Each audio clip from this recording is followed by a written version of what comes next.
If you want to support the Missing Witches Project, find out how at missingwitches.com or order our new book, New Moon Magic, 13 Anti-Capitalist Tools of Resistance and Reenchantment. You aren't being a proper woman, therefore you must be a witch. Be a witch. Be a witch. Be a witch. Be a witch. Be a witch. You must be a witch. In the lead up to an all-new season of the Missing Witches podcast and the release of our new book, New Moon Magic, we're sharing with you, our coven, our listeners, snippets from the audiobook version of New Moon Magic, 13 Anti-Capitalist Tools for Resistance and Reenchantment by Risa Dickens and Amy Torek. Enjoy. New Moon Magic, 13 Anti-Capitalist Tools for Resistance and Reenchantment by Risa Dickens and Amy Torek. Narrated by the authors. Published by North Atlantic Books. Chapter 13. The 13th Moon. Technology, Anarchy, and the Web. This circle is led in collaboration. This is the end that keeps the story open. This is the black moon, the extra new moon. The moon for those years when the calendar can't keep up with the sky. For the 13th new moon, let's embrace the edge of what seems possible. The anarchy of sometimes, but not always. Let's embrace the virtual and speculative and explore one of witchcraft's greatest tools, technology. Remember that the word technology at its root means science of craft. As co-authoring, podcasting witches, collaborating during these plague years, we find each other, our people, and our protests online. We are woods witches and tech witches. We are lovers of forests, lakes, and cityscapes, musty books and PDFs, hand drums and MIDI tracks. We are digital and analog, and while we love to dig in soil, we also love these tiny supercomputers we get to carry around with us all the time. Our magic bridges the gap and questions if the gap exists at all.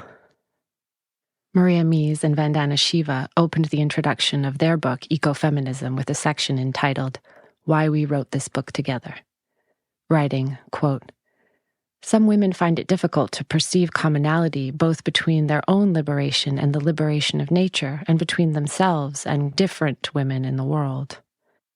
This is because capitalist patriarchy, or modern civilization, is based on a cosmology and anthropology that structurally dichotomizes reality and hierarchically opposes the two parts to the other.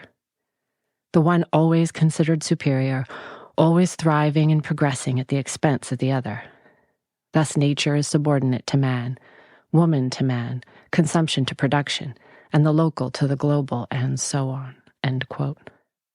We collaborate for liberation. We collaborate as an act of defiance and resistance.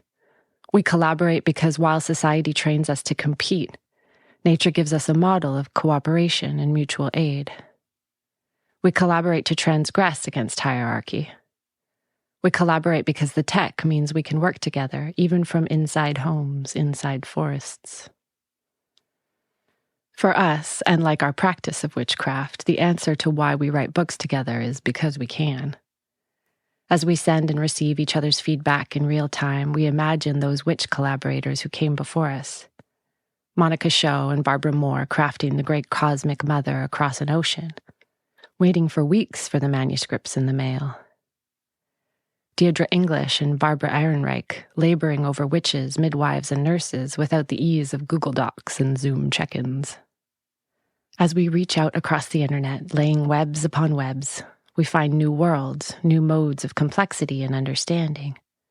We find them, and when we don't, we make them. Witchcraft is a practice of attunement with the more than human world, with the spectrum of possibilities in the past as well as the future, within ourselves and our communities, in order to call forth our dreaming.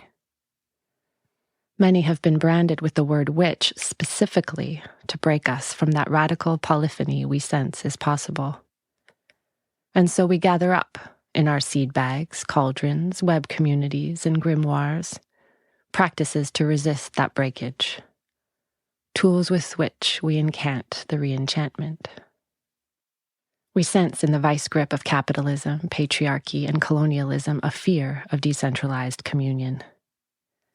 Kyriarchy fears the lack of control implicit in becoming with, the animacy in everything, including the digital. The lack of control that is inevitable when we are being sporulated by the sacredness that is everywhere. But Veronica Varlow's Bohemian witch grandmother taught us fear is forgetting everything is all right.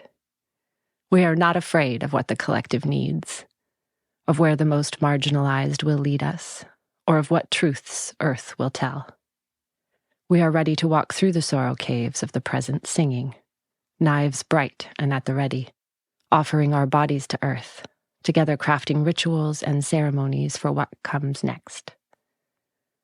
We ready ourselves with every new moon to tend our gardens, feed our circles, tell our stories, sing our songs, and in these ways together conjure the pre-utopia. Together we call it forth by refusing to forget that our magic is real, that flourishing is still possible. This praxis calls for a shift in our understanding of resources. And so for us, there are practical political implications to being a witch. Political witchcraft is a land-back movement. Earth's remaining wilderness and, quote, crown lands and fundamental resources must shift being coordinated by communities of indigenous scientists and knowledge keepers who can lead us in reestablishing kinship with the more than human world. Political witchcraft is a reparations movement. The hoarded wealth of billionaires resting on centuries of slave trade must be distributed, with guiding principles of reparations for communities and individuals brutalized by colonialism. Political witchcraft is a basic income movement. The right to the pursuit of happiness and the right to social security require that each person, regardless of immigration status or incarceration history, be guaranteed a livable income and healthy living environment. We need to stop using Earth's resources to perpetuate planet murder and systemic injustice and start using them to end poverty for all. Political witchcraft goes to work. We find our roles in the revolution and support the decentralized activism that makes change in real-world networks, like tenants' rights groups, food banks, and community kitchens, lake associations, knitting circles, and covens. Political witchcraft is anarchic tech. We are an open-source movement. We are in all the code. The re-enchanted world will be planned and improvised using collaboratively built and maintained ethical open-source systems, sharing open data, guided by open governance. Political witchcraft is platform agnostic. We will use technology when it suits us, but we will have no loyalty to brands or systems, only to each other, only to the living principle itself. In The Energy of Slaves, Leonard Cohen wrote, quote, "All that we disclose of ourselves forever is this warning. Nothing that you built has stood. Any system you contrive without us will be brought down." End quote. Blessed fucking be. Ariel Gore in Bluebird, Women and the New Psychology of Happiness tells this story about Diane DePrima. Quote, "Diane had promised her babysitter that she'd be back at 11:30 that night, and 11:30 starts rolling around, so Diane bids her farewells. Whereupon Kerouac raised himself up on one elbow on the linoleum and announced in a stentorian voice, 'DePrima, unless you forget about your babysitter, you're never going to be a writer.'" End quote. The voices who build the starving world call out, "Forget your promises, abandon your children. Burn your care for others in the flames of your own ambition, and you will prosper." But there are other voices. Tune your tools in the dark to the new moon. Imagine you can hear them, and you will. The war is the war for the human imagination. Quote, "I considered this carefully, then and later aloud that at least part of me thought he was right. But nevertheless, I got up and went home. I'd given my word to my friend and I would keep it. Maybe I was never going to be a writer, but I had to risk it.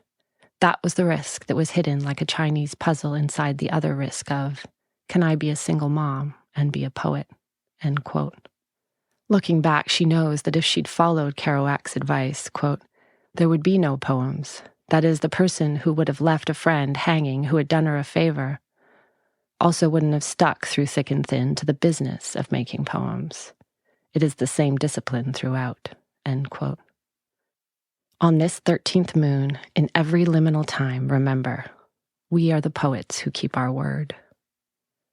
We craft re-enchantment with our relationships. We are witches who cast that most astonishing spell of telling the truth. We build bodies we can be proud of, bodies extended across the living systems we are symbionts with, including the digital web that in places aids the interface.